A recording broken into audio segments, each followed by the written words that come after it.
After weeks of waiting, the suspense, the anticipation, the excitement, the final boss is finally finished. And let me tell you, it's been a ride.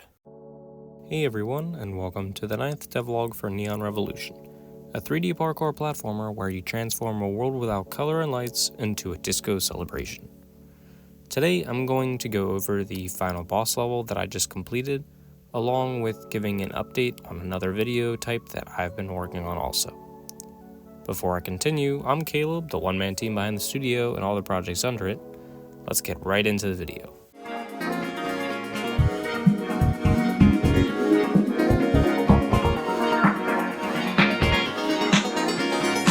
So before I get into the actual boss level for Neon Revolution, I wanted to mention that, as of now, the level mechanics and layout are complete, but it doesn't look like it will in the end exactly, as I still need to add some art to the level.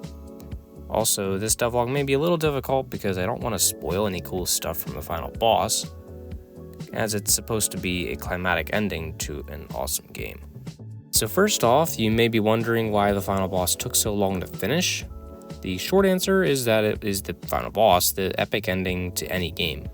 So it deserves a huge amount of care and creativity to make it a cool experience for you guys. It also comes down to content as well, since it has multiple different sections, obstacles, animations, and mechanics. Some I could pull from earlier parts in the game, but some others I had to make from scratch. So the overall theme of the boss level is about being inside the boss and destroying it bit by bit from the inside out. You go through different sections inside the torso, each with unique obstacles, some of them familiar from previous levels. I'm going to go into more detail next up about those different sections. So the boss has three main sections. The first is the lower torso, which is a vertical climb with ledges and grappling points to get upwards to the main area. The main area is the biggest part of the level, with 6 different platforming sections. They each have unique obstacles. They are designed to be a testament to mechanics from previous levels, all bundled into one big area.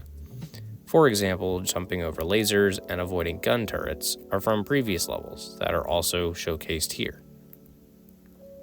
At the end of each section, you dash into a button that opens the next door and damages the boss at the same time.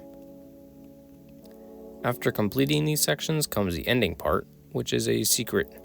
Yes, you're going to need to wait until the game comes out before the end of the year to know about that. I'm not going to tell you everything. So from here, I need to start thinking about what is left to complete in the game. I have a comprehensive list that is growing smaller as I complete things. The first and most important thing on this is art.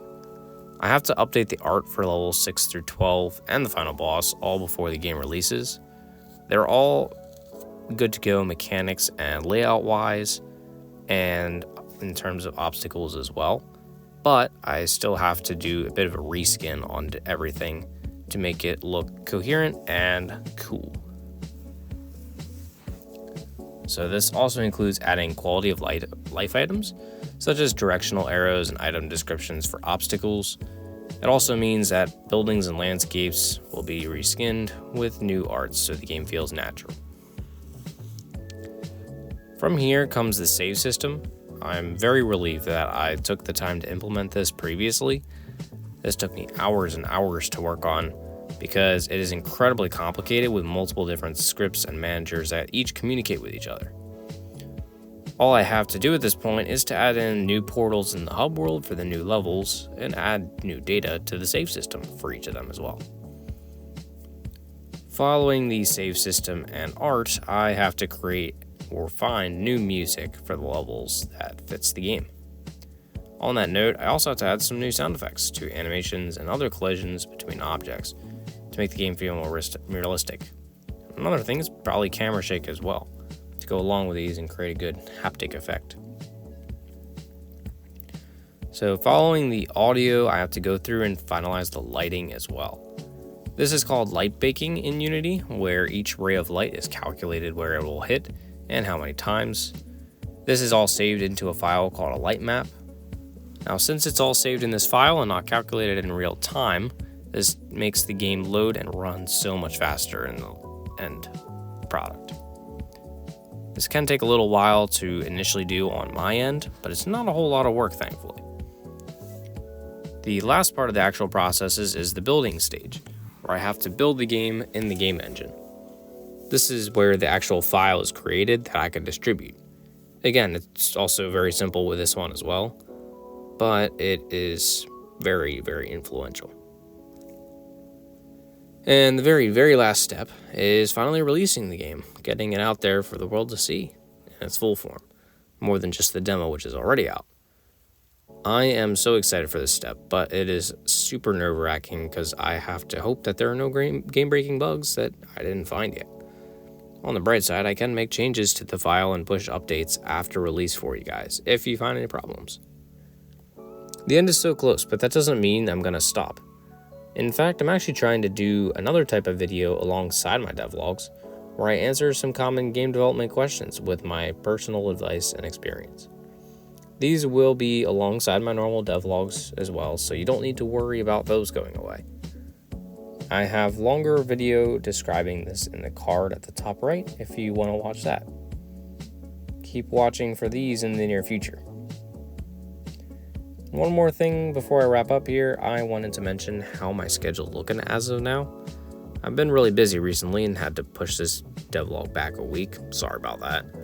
I'm trying to get into a good devlog every other week schedule and stick to that. I know I've said this before, but I have a busy schedule and I'm sure I will be able to live with it and make it all work so I can produce content for you guys here as well as meaningful work on the game as well. Well, I hope that you liked how I did this video today. If you did, I would really appreciate it if you would like the video and possibly subscribe. I'm always open to new ideas, comments, or concerns, so feel free to put them in the comments below. Thanks for watching, and be sure to stay tuned for future updates.